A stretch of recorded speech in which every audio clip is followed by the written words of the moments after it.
Clip number 128، اس میں آپ انشاءاللہ قرآن پاک کی سورہ آل عمران کی آیت نمبر 91 سے 93 کی تلاوت، ترجمہ اور تفسیر قرآن صراط الجنان سنیں گے۔ بسم اللہ الرحمن الرحیم۔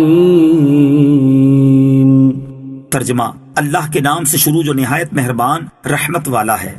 ان الذين كفروا وماتوا وهم كفار فلن يقبل من احدهم ملء الارض ذهبا ولو افتدى به اولئك لهم عذاب اليم وما لهم من ناصرین۔ ترجمہ، بے شک وہ لوگ جو کافر ہوئے اور کافر ہی مر گئے، ان میں سے کوئی اگرچہ اپنی جان چھڑانے کے بدلے میں پوری زمین کے برابر سونا بھی دے تو ہرگز اسے قبول نہ کیا جائے گا۔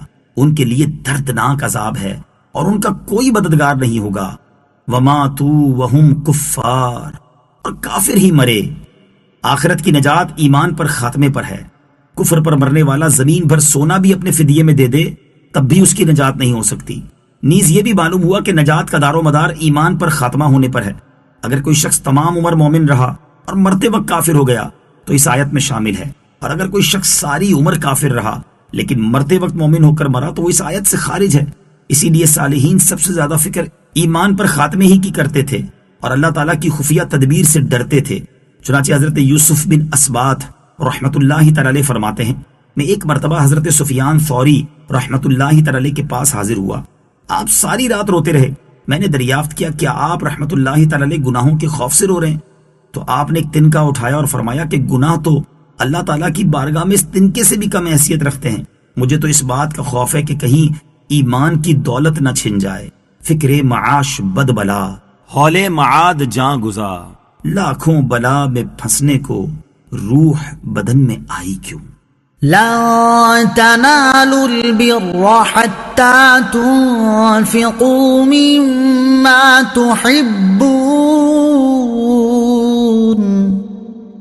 وما تنفقوا من شيء فإن الله به عليم۔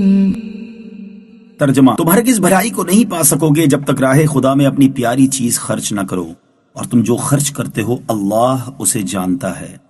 لن تنالوا البر حتى تنفقوا، تم ہرگز بھلائی کو نہیں پا سکو گے جب تک راہ خدا میں خرچ نہ کرو۔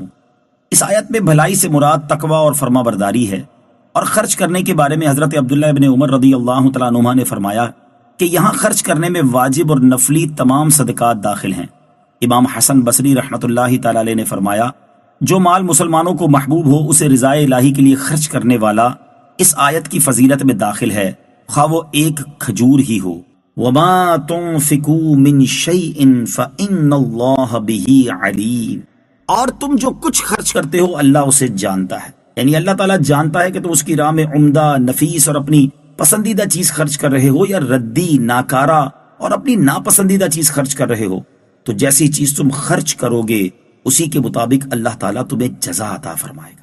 كل الطعام كان حلا لبني إسرائيل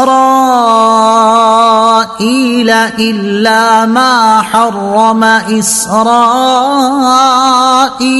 على نفسه من قبل إلا ما حرم إسرائيل على نفسه من قبل أن تنزل التوراة قل فأتوا بالتوراة فاتلوها إن كنتم صادقين۔ ترجمہ، تمام کھانے بنی اسرائیل کے لیے حلال تھے سوائے ان کھانوں کے جو یعقوب نے تورات نازل کیے جانے سے پہلے اپنے اوپر حرام کر لیے تھے۔ تم فرماؤ تورات لاؤ اور اسے پڑھو اگر تم سچے ہو۔ کل الطعام کان حلا لبنی اسرائیل، تمام کھانے بنی اسرائیل کے لیے حلال تھے۔ شان نزول، مدینہ منورہ کے یہودیوں نے سید المرسلین صلی اللہ تعالی علیہ وسلم پر اعتراض کیا کہ آپ علیہ الصلوۃ والسلام اپنے آپ کو ملت ابراہیمی پر خیال کرتے ہیں، حالانکہ حضرت ابراہیم علیہ الصلوۃ والسلام اونٹ کا گوشت اور دودھ نہیں کھاتے تھے، جبکہ آپ کھاتے ہیں، تو آپ ملت ابراہیمی پر کیسے ہوئے؟ حضور پرنور علیہ الصلوۃ والسلام نے فرمایا کہ یہ چیزیں حضرت ابراہیم علیہ الصلوۃ والسلام پر حلال تھیں۔ یہودی کہنے لگے کہ یہ حضرت نوح علیہ السلام پر بھی حرام تھی، حضرت ابراہیم علیہ الصلوۃ والسلام پر بھی حرام تھی، اور ہم تک حرام ہی چلی آئیں۔ اس پر اللہ تعالیٰ نے یہ آیت نازل فرمائی اور اس میں بتایا گیا کہ یہودیوں کا یہ دعویٰ غلط ہے، بلکہ یہ چیزیں حضرت ابراہیم، حضرت اسماعیل، حضرت اسحاق اور حضرت یعقوب علیہ الصلوۃ والسلام پر حلال تھیں۔ حضرت یعقوب نے کسی سبب سے ان کو اپنے اوپر حرام فرمایا اور یہ حرمت ان کی اولاد میں باقی رہی۔ یہودیوں نے اس کا انکار کیا تو حضور اقدس علیہ الصلوۃ والسلام نے فرمایا کہ تورات میں یہ مضمون موجود ہے، اگر تمہیں اس سے انکار ہے تو تورات لاؤ اور اس میں سے نکال کر دکھا دو کہ یہ چیزیں حضرت ابراہیم علیہ الصلوۃ والسلام پر حرام تھی۔ اس پر یہودیوں کو اپنی ذلت و رسوائی کا خوف ہوا اور وہ تورات نہ لا سکے، ان کا جھوٹا ہونا ظاہر ہو گیا اور انہیں شرمندگی اٹھانی پڑی۔ اس سے معلوم ہوا کہ احکام کا منسوخ ہونا ہمیشہ سے ہوتا آ رہا ہے، لہٰذا قرآن کی بعض آیات کے منسوخ ہونے پر کوئی اعتراض نہیں۔ اس پر تفصیلی کلام سورہ بقرہ کی آیت نمبر 106 میں گزر چکا ہے۔ یہ بھی معلوم ہوا کہ حضور سید المرسلین صلی اللہ تعالی علیہ وآلہ وسلم کا علم شریف اللہ تعالیٰ کی خاص عطا سے ہے کہ آپ علیہ الصلوۃ والسلام تورات و انجیل سے خبردار ہیں، اور اللہ تعالیٰ نے آپ علیہ الصلوۃ والسلام کو غیبی علوم عطا فرمائے ہیں۔